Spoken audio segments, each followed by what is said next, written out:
Hey there, you're watching the Jessa Channel on YouTube. I'm Jessa, and today we are here back with more Skyrim. Myself, Mala, Vilja, and Joran are heading to Whiterun to return the Dragonstone. We're also going to decide what we want to do, what Mala wants to do. She has a couple of quests that she can follow through on. She can go up and talk to her superiors at the Mages College. She can also... Oh, he is beautiful.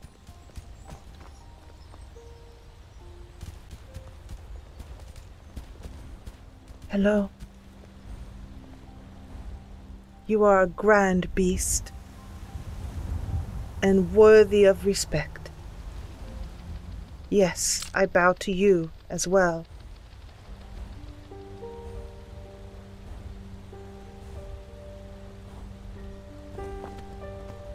Good day.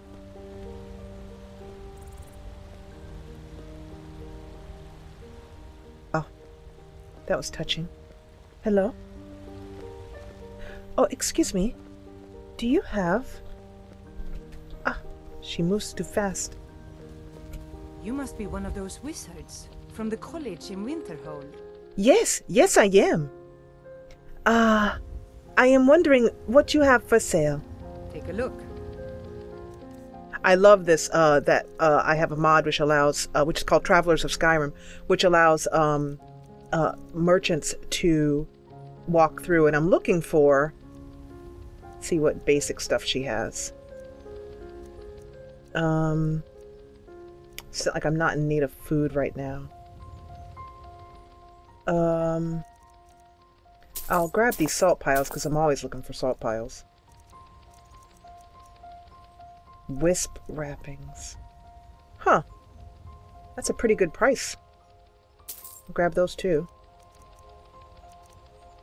And... But what I was looking for was a to see if she had a mortar and pestle. That's what I stopped her for. Which she does not. Thank you very much. Aye. Have a wonderful day. So I was saying that Mala has a few choices ahead of her. She can... Are you surprised by that beautiful beast as well, too?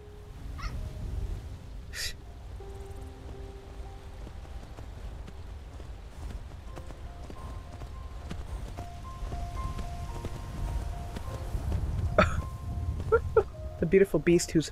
Oh! Hello! Oh, hello. Are you sure this is such a good idea? Shh. Oh, you are such a grand beast. I feel like I have been blessed. Oh, and now he wanders off. Oh! Perhaps he wishes to play.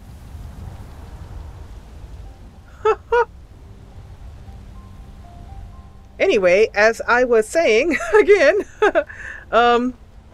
that Mala can go to the College of Winterhold. She can do the main quest. She also has a quest of becoming an alchemist and studying up in that way. That's her personal quest. And then lastly, we have a Vilja's quest to complete. And my basic viewpoint on as a role player is I do what the character wants within the, within my limits. And so I'm going to let Mala choose when we get to Whiterun. We're going to Whiterun to do some shopping, and basically it's Mala's home base right now. The place where she feels most pleasant. And I also have a little surprise for you in this Let's Play. I'm going to stop right here at the side of the road. And I have been considering, as a Let's Player, I'm going to try and move ahead so Vilja quits bumping into us, how to make the traveling aspects of Skyrim more interesting for you as the viewer. And there's only so much that I can talk about. I am very fond of a Let's Player called the Couch Warrior, who is a fantastic Let's Player, and he's very good at being able to find plenty to talk about while his character is traveling through the world. I do not have as much of a skill as he does in that. So I have come up with a very neat idea, and that is I have pre-recorded some of Skyrim's books as audiobooks that we will listen to as we travel. So for the rest of the trip here to Whiterun, we're going to listen to the biography of the Wolf Queen. And the way it will work is once we get to Whiterun, if the book is not over, we'll just remember our place. And the next time that we go out traveling, we'll start the book where we left off. And I will go through reading as many books in Skyrim as I can, pre-recording them and then playing them for you while we walk. Mala gets to have her guardian angel read to her. We get to listen to the book and get some more lore and background, and everybody is happy. So let me know what you think about this new concept in the comments. Let's start the book up right now. LB armor is the best, I think, especially for a girl. Biography of the Wolf Queen by Qatar Araphanes. Few historical figures are viewed as unambiguously evil, but Potema, the so-called Wolf Queen of Solitude, surely qualifies for that dishonor. Born to the imperial family in the 67th year of the Third Era, Potema was immediately presented to her grandfather, the Emperor Uriel Septim II, a famously kind-hearted man who viewed the solemn, intense babe and whispered, "She looks like a she-wolf about ready to pounce." Potema's childhood in the imperial city was certainly difficult from the start. Her father, Prince Pelagius Septim, and her mother, Cicero, showed little affection for their brood. Her eldest brother, Antiochus, 16 at Potema's birth, was already a drunkard and a womanizer, infamous in the empire. Her younger brothers, Sepphoris and Magnus, were born much later, so for years she was the only child in the imperial court.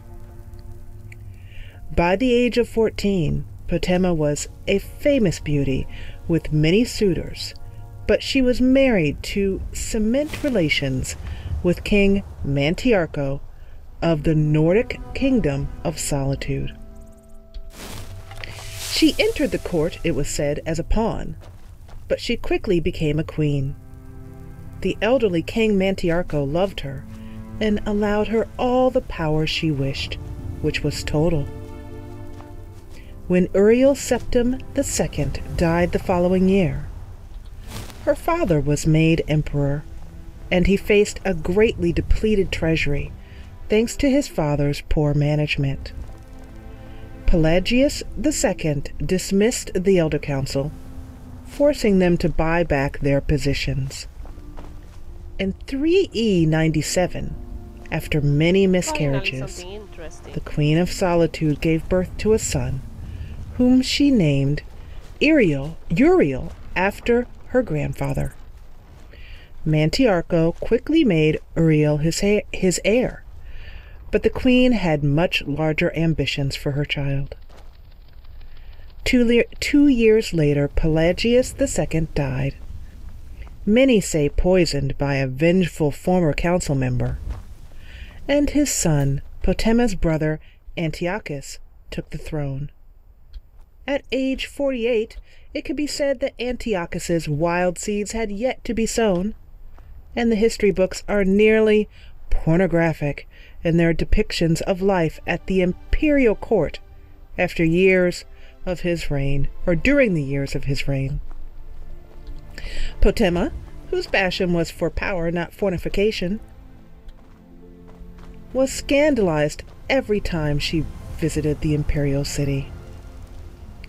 Mantiarco, King of Solitude, died the springtide after Pelagius II. Uriel ascended the throne, ruling jointly with his mother. Doubtless, Uriel had the right and would have preferred to rule alone. But Potema convinced him that his position was only temporary. He would have the empire, not merely the kingdom. In Castle Solitude, she entertained dozens of diplomats from other kingdoms of Skyrim, sowing seeds of discontent. Her guest list over the years expanded to include kings and queens of High Rock and Morrowind as well. For 13 years, Antiochus ruled Tamriel and proved an able leader despite his moral laxity. Several historians point to proof that Potema cast the spell that ended her brother's life, but evidence one way or another is lost in the sands of time. In any event, both she and her son Uriel were visiting the imperial court in 3E 112 when Antiochus died, and immediately challenged the rule of his daughter and heir, Kintyra. Potema's speech to the Elder Council is perhaps helpful to students of public speaking. She began with flattery and self-abasement. My most august and wise friends, members of the Elder Council, I am but a provincial queen. I can only assume to bring to issue what you yourselves must have already pondered. She continued on to praise the late emperor, who was a popular ruler in spite of his flaws. He was a true septum and a great warrior, destroying, with your counsel, the near invincible armada of Piondia. I stopped the recording there because I took us over here. I'm also having a problem where I'm having things added to her inventory, as you can see up in the right, and she's not doing anything to do that. My harvest mod has bugged out. In any case, to talk to Cicero, who I forgot to finish and actually get our reward for the quest that we just did a couple episodes back with him. So, let's do that. Poor mother! Her new home seems so very far. Cicero, I came back to let you know that I talked with the farmer, and he has agreed to fix your wagon wheel. In fact, I am surprised he has not done it yet. You did? He has? Oh, stranger! You have made Cicero so happy, so jubilant and ecstatic, but even more, my mother thanks you. Here for your troubles, shiny, clinky gold. A few coins for your kind deed, and thank you again.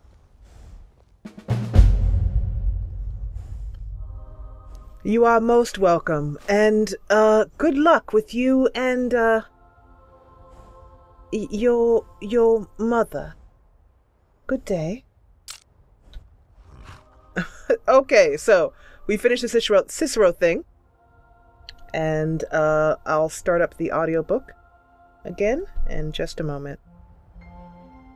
He was a true septum and a great warrior, destroying, with your counsel, the near invincible armada of Piondia. I think I said that wrong. Piondonia, there we go. But little time was wasted before she came to her point. The Empress Magna unfortunately did nothing to temper my brother's lustful spirits. In point of fact, no whore in the slums of the city spread out on more beds than she. Had she attended to her duties in the imperial bedchamber more faithfully, we would have a true heir to the empire, not the half-wit, milk-sop bastards who call themselves the emperor's children. The girl called Kintyra is popularly believed to be the daughter of Magna and the captain of the guard. It may be that she is the daughter of Magna, and the boy who cleans the cistern. We could never know for certain. Not as certainly as we can know the lineage of my son Uriel, the last of the Septim dynasty. Despite Potema's eloquence, the Elder Council allowed Kintira to assume the throne as Empress Kintira II. Potema and Uriel angrily returned to Skyrim and began assembling the rebellion. Details of the War of the Red Diamond are included in other histories.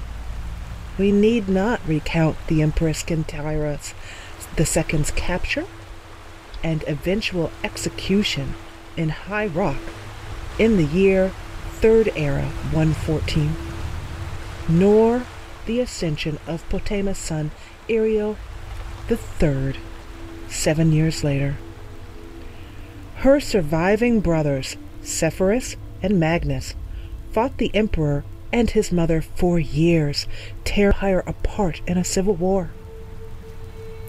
When Uriel III fought his uncle Sepphoris in Hammerfell at the Battle of Ichidog in 3rd Era 127, Potema was fighting her other brother, Uriel's uncle Magnus, in Skyrim at the Battle of Falkenstar. She received word of her son's defeat and capture just as she was preparing to mount an attack on Magnus's weakest flank. The 61-year-old Wolf Queen flew into a rage and led the assault herself.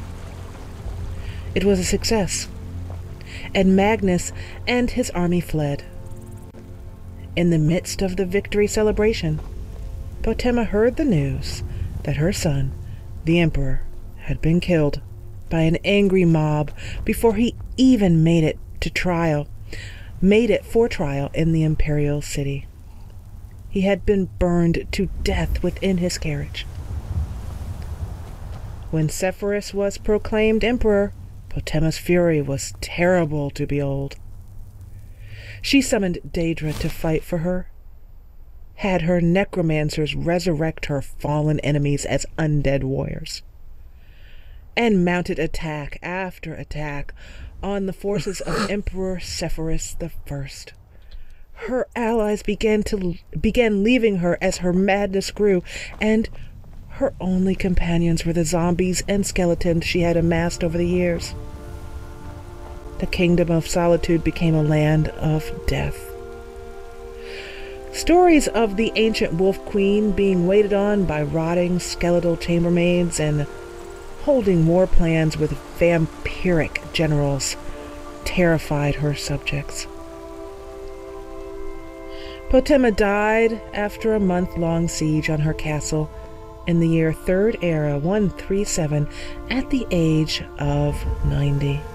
While she lived, she had been the Wolf Queen of Solitude, daughter of the Emperor Pelagius II, wife of King Mantiarco, aunt of the Empress Kintira II, mother of Emperor Uriel III, and sister of Emperors Antiochus and Sepphoris. 3 years after her death, Antiochus died, and his and Potema's brother, Magnus, took the throne. Her death has hardly diminished her notoriety, though there is little direct evidence of this. Some theologians maintain that her spirit was so strong, she became a Daedra after her death, inspiring mortals to mad ambition and treason. It is also said that her madness so infused Castle Solitude that it infected the next king to rule there. Ironically, it was her 18-year-old nephew Pelagius, the son of Magnus. Whatever the truth of the legend, it is undeniable that when Pelagius left Solitude in 3rd Era 145 to assume the title of Emperor Pelagius III, he quickly became known as Pelagius the Mad. It is even widely rumored that he murdered his father Magnus. The Wolf Queen must surely have had the last laugh. There you have it, the biography of the Wolf Queen. And that was a very enjoyable walk down to Whiterun due to our new method of entertaining ourselves on the way. And we are here to buy a mortar and pestle. Hello, I'm wondering, do you have in stock a mortar and pestle, one to do alchemy while one is traveling? Take a look. I will, thank you. That would be back here. Yay, mortar and pestle. Sweet. So, I'm going to use that. That's very helpful. I don't think there's anything else that we want, but what we need to do is start to get Mala to use some of those, Come back anytime if you need a remedy. Thank you, I will. To use some of those wonderful potions that she's going to make to sell. So that's what we're going to be, one of the things that we're going to be working on next.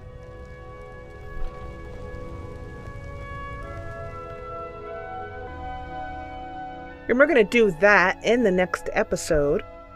We are out of time for this episode, but we're here in Whiterun, and we got to listen to the biography of the Wolf Queen, finish that quest with Cicero, which is really great. And now I think it might be time to get a good night's sleep, perhaps in a real bed for once, as opposed to a mat on the ground. How does that sound, Vilja? How does that sound, Mala? It sounds absolutely perfect, although I do wish still that there were a bath in this place. I may be driven to actually stand naked in this waterfall here and swish it upon myself in desperation. Well, Mala, let's save that for the next episode, okay? Yes, whatever you say. Thank you so much for watching. If you loved what you saw, join the party and subscribe. Also, remember, hit that thumbs up button for me and encourage me, because it really does encourage me. And I'll see you back here in Skyrim in the next episode. As I said, thank you so much for watching. Get every new Jessa Channel video right in your email inbox. Subscribe, then from your YouTube homepage, click Manage Subscriptions, then check Email with New